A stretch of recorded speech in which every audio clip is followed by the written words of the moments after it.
Este é um trabalho voluntário, sem fins lucrativos, que oferece livros gravados em MP3 para aqueles que não têm condições de ler livros impressos. Para ouvir este e outros livros gratuitamente na íntegra, acesse nosso canal e leia as instruções na aba Sobre. Este livro foi gravado para o uso exclusivo da pessoa com deficiência visual, não podendo ser comercializado de acordo com a Lei nº 9.610, de 19 de fevereiro de 1998. Saint-Germain continuou, abre aspas, o espaço interestelar é preenchido por essa pura essência luz. Não é escuro nem é caos, como tem sido a ignorante e limitada concepção do débil intelecto humano. Esse grande oceano de luz universal que existe por toda parte, por toda a infinidade, é constantemente trazido à forma e recebe esta ou aquela qualidade de acordo com o modo pelo qual os elétrons são mantidos, pelo amor em torno de um ponto central ou núcleo. O número de elétrons que se combinam uns aos outros num átomo específico resulta e é determinado pelo pensamento consciente. A intensidade com que eles giram em volta do núcleo central resulta e é determinada pelo sentimento. A intensidade do deslocamento e movimento giratório dentro do núcleo central é o alento de Deus e, portanto, a mais concentrada atividade do amor divino. Falando em termos científicos, seria denominado força centrípeta. São estes os fatores determinantes da qualidade de um átomo. Desse modo, vereis o átomo como uma entidade, uma coisa viva que respira, criada ou trazida à existência pelo alento, o amor de Deus, através da vontade da inteligência autoconsciente. Dessa maneira, abre aspas, o Verbo se fez carne, fecha aspas.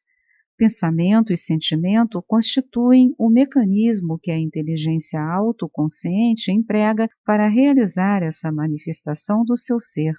O pensamento destrutivo e o sentimento discordante alteram de tal modo a proporção e o grau de velocidade dos elétrons no interior do átomo que a duração do alento de Deus dentro do polo é mudada. A duração do alento é decretada pela vontade da consciência que usa essa particular espécie de átomo. Quando essa vontade diretriz consciente é retirada, os elétrons perdem sua polaridade e se dispersam, procurando seu caminho de volta, inteligentemente, notai, para o grande Sol central, repolarizando-se. Ali recebem somente amor, pois o alento de Deus é interminável e a ordem, que é a primeira lei, é eternamente mantida. Alguns cientistas têm sustentado e ensinado que os planetas colidem no espaço. Tal coisa é impossível.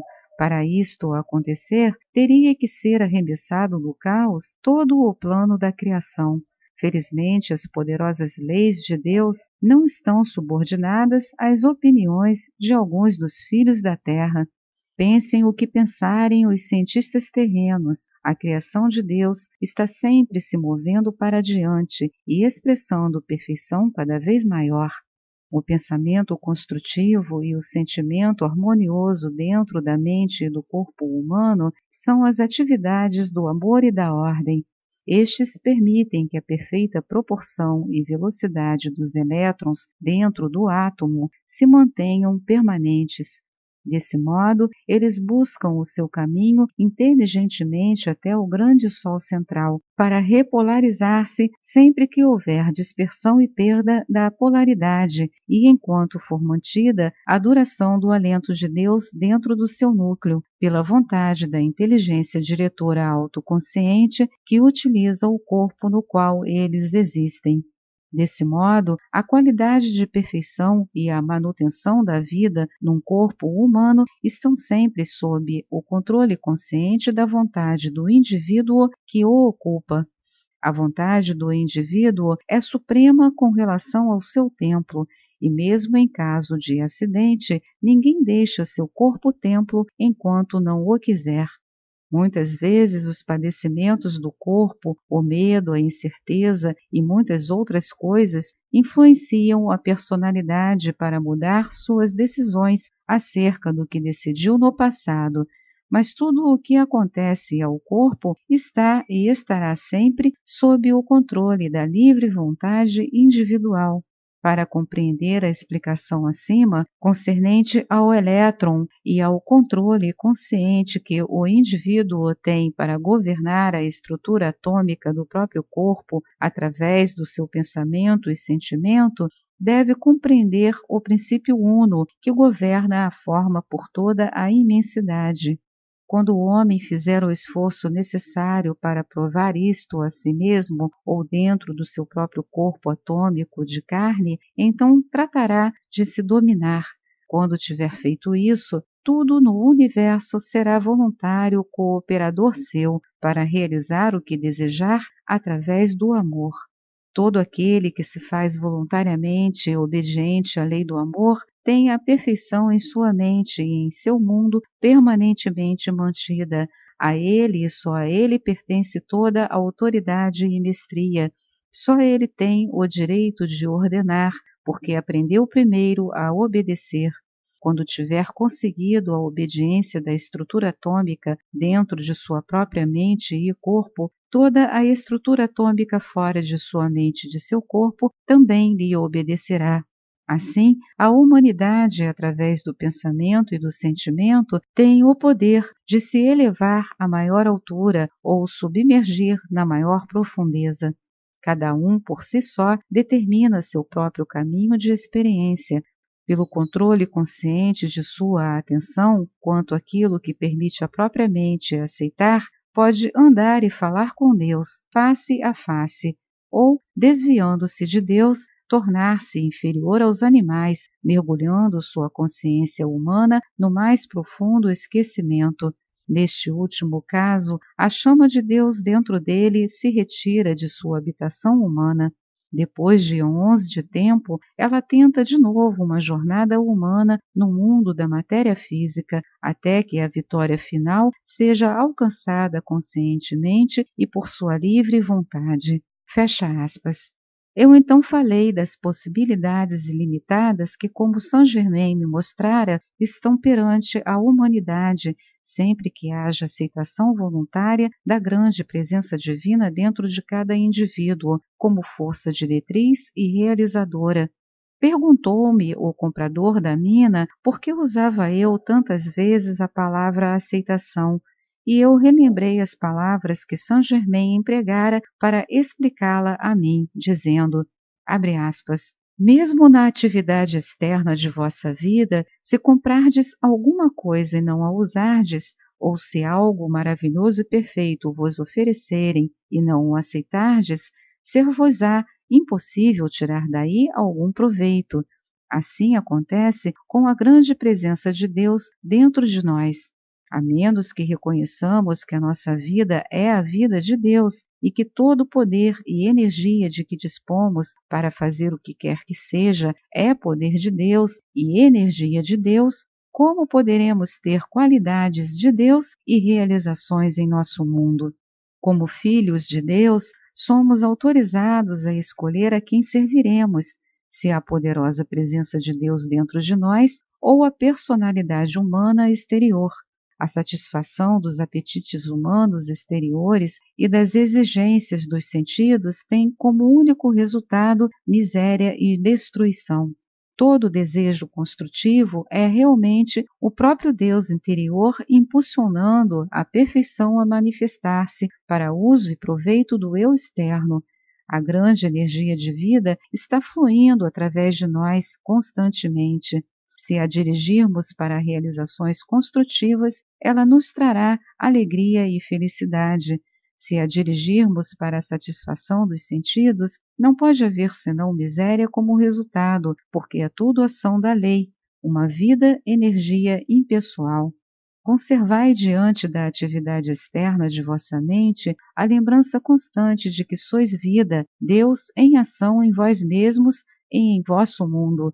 O eu pessoal está constantemente clamando pela posse de bens materiais e poder, quando a própria energia, mediante a qual existe, lhe é cedida pelo seu Deus interno. A externa atividade humana pessoal não possui nem mesmo a própria pele. Até os átomos de seu corpo lhe são emprestados pela suprema presença de Deus, do grande oceano de substância universal. Exercitai-vos em fazer voltar todo o poder e autoridade para a grande e gloriosa chama divina, que é vosso eu real, e a fonte da qual tendes recebido sempre tudo o que é bom. Fecha aspas. Conversamos até as 2 horas da manhã, quando sugeri que nos recolhêssemos. Ninguém queria dormir, mas eu lhes disse: dormireis nos braços de Deus. E na manhã seguinte mostraram-se surpresos por terem conseguido dormir tão rapidamente. Levantamos às 7 horas e nos dirigimos para Fênix. O registro foi concluído e expliquei-lhes que devia deixá-los, pois meu trabalho entre eles tinha terminado por enquanto. Mostraram-se todos profundamente gratos e ansiosos por saber mais. Prometi manter-me em contato com eles e lhes proporcionar mais auxílio, de acordo com as instruções do mestre Saint-Germain. Na ocasião da minha saída, o comprador da mina virou-se para mim dizendo, abre aspas, não me importo com o que pensem de mim, desejo abraçar-vos e agradecer-vos do fundo do coração por me terdes salvo da ruína do meu eu externo e pela revelação da grande luz. Fecha aspas.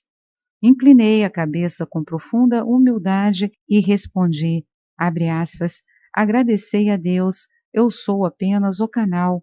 Deus, só Deus, é a grande presença e poder que faz todas as coisas bem. Fecha aspas. A senhora Atherton voltou-se para mim e expressou seus sentimentos. Abre aspas. Louvo e agradeço a Deus em vós pela poderosa presença protetora e nunca em minha vida deixarei de agradecer a Deus e a vós pela luz que esta experiência nos trouxe a todos. Fecha aspas. Tenho certeza de que nos encontraremos de novo, respondi, e despedindo-me de todos, voltei o rosto uma vez mais para o Monte Shasta, chegando ao meu apartamento na tarde do dia seguinte. 2 semanas mais tarde, senti um forte impulso para fazer mais uma excursão ao meu ponto de encontro com o mestre Saint-Germain. Parti às 4 da manhã e alcancei a orla do espesso bosque cerca das 9 horas. Mal penetrara uns 20 passos dentro da mata, quando o grito plangente da minha amiga Pantera chegou-me aos ouvidos. Respondi imediatamente. Num momento, veio ela saltando para junto de mim, com toda a satisfação de um velho amigo, e continuamos a caminhar para o nosso ponto de encontro. Notei que a pantera estava muito inquieta, procedendo como que influenciada por uma agitação interior. Era coisa fora do comum, pois sempre se mantivera muito calma quando em minha presença. Acariciei-lhe a linda cabeça, sem contudo conseguir acalmá-la. Sentei-me para almoçar. Venha, velha amiga, disse-lhe quando acabamos. Vamos dar um passeio. Ela lançou-me um longo e firme olhar, a expressão mais patética que eu jamais vira. Não pude compreendê-la. Tínhamos vencido uma certa distância quando chegamos a um penhasco de cerca de 4 metros de altura, de cujo cimo pendia uma rocha prestes a se projetar. Alguma coisa fez com que eu olhasse para a pantera. A expressão de seus olhos era selvagem e feroz. Senti uma espécie de tensão na atmosfera, mas não percebi do que se tratava. Avancei uns passos mais e senti um calafrio percorrer-me o corpo. Olhando repentinamente para cima, vi uma sussuarana agachada, pronta para saltar. Lançou-se imediatamente em direção a mim. Atirei-me de encontro ao penhasco e a onça caiu um pouco além do lugar onde eu estivera. Como um relâmpago, a pantera saltou e as duas travaram um combate mortal. Não há palavras que possam descrever o terror da luta que se seguiu. Elas gritavam, rolavam e se dilaceravam com as garras. A sussuarana era consideravelmente mais pesada e pareceu por algum tempo que levava vantagem. A pantera, entretanto, era mais ágil e finalmente desvencilhou-se. Houve apenas um instante de pausa, até que ela viu a oportunidade de um salto, atirou-se no dorso de sua inimiga, cravando-lhe os dentes atrás das orelhas. As garras da pantera eram como aço, e depois de alguns segundos de rolarem atracadas, o esforço da sussuarana tornou-se cada vez mais fraco. Finalmente ambas cessaram por completo. A pantera veio cambaleando para junto de mim, com os flancos horrivelmente dilacerados. Olhou-me, volvendo para cima os olhos, de onde toda a ferocidade havia desaparecido, e suas forças se esgotaram rapidamente. Deixou transparecer uma expressão de contentamento e, subitamente dando um grito plangente, caiu morta a meus pés. Fiquei imóvel e chorei em silêncio a perda de minha amiga, porque eu me tornara afeiçoado a ela, quase como a um companheiro humano. Logo em seguida, olhei para cima e vi Saint-Germain ao meu lado, que me disse, abre aspas, amado irmão, não fiqueis triste ou desanimado. Vosso contato com a pantera acelerou-lhe de tal modo a consciência que ela não poderia permanecer por mais tempo em seu corpo atual, e a grande lei cósmica exigiu-lhe algum serviço em benefício vosso. Este ela vô-lo prestou em amor, salvando-vos a vida. Tudo está verdadeiramente bem. Fecha aspas. Tocou-me então a testa com o polegar da mão direita. Sede em paz, continuou, ao mesmo tempo que o sentimento de pesar me abandonava e eu me sentia completamente aliviado. A grande lei cósmica não falha, não podemos receber sem dar, assim como não podemos dar sem receber. Desse modo, é mantido o grande equilíbrio da vida. E assim ele continuou, abre aspas, congratulo-me sinceramente convosco pelo serviço prestado na mina e pela vossa serenidade durante os acontecimentos. Todos os que tomaram parte naquele episódio tornar-se-ão grandes auxiliares da humanidade. Brevemente sereis chamado a prestar serviço muito maior do que qualquer outro que prestastes até agora. Quando a ocasião for chegada, lembrai-vos sempre de que o que atua é o poder e a inteligência de Deus, sendo vossa mente e vosso corpo apenas o canal. Até que vos encontreis com essa experiência vindoura, meditai constantemente no poder ilimitado de Deus, que através de vós pode expressar-se a qualquer tempo. Fecha aspas. Perguntei-lhe qual é a atitude do mestre ascensionado em relação aos numerosos canais pelos quais a verdade parcial é divulgada. Ele me respondeu, abre aspas, há muitos canais sinceros, alguns têm mais compreensão que outros. São todos filhos de Deus, servindo do melhor modo possível, de acordo com a compreensão que têm no momento. Não podemos julgar ninguém, devemos reconhecer e ver só Deus, expressando-se em tudo. Nosso esforço é abençoar toda a atividade, onde quer que seja. Vemos a luz interior irradiar através de tais atividades, e isso torna impossível nós nos enganarmos quanto a expressarem ou não a verdade. O mesmo sucede no que concerne aos indivíduos. Os que oferecem seus serviços em nome do ascensionado Jesus Cristo receberão sempre mais do que o normal poder sustentador. Fecha aspas. Tínhamos percorrido uma pequena distância quando ele disse, abre aspas, vinde, eu vos acompanharei até a casa, ponde o braço no meu ombro, fecha aspas. Assim o fiz e senti meu corpo erguer-se do solo. Dentro de poucos momentos, eu estava em meu quarto, no chalé, tendo Saint-Germain de pé ao meu lado, que sorria de minha surpresa. Ele então me disse, abre aspas, queira encontrar-me daqui a 7 dias no local de costume, para então terminarmos nosso trabalho nesta parte do país, fecha aspas. A última coisa que permaneceu visível enquanto ele gradualmente desaparecia foram seus belos, maravilhosos olhos sorrindo para mim. Esta é mais uma edição do canal Livros Falados Voz Humana. Que o bem, o bom e o belo se multipliquem em benefício das criaturas.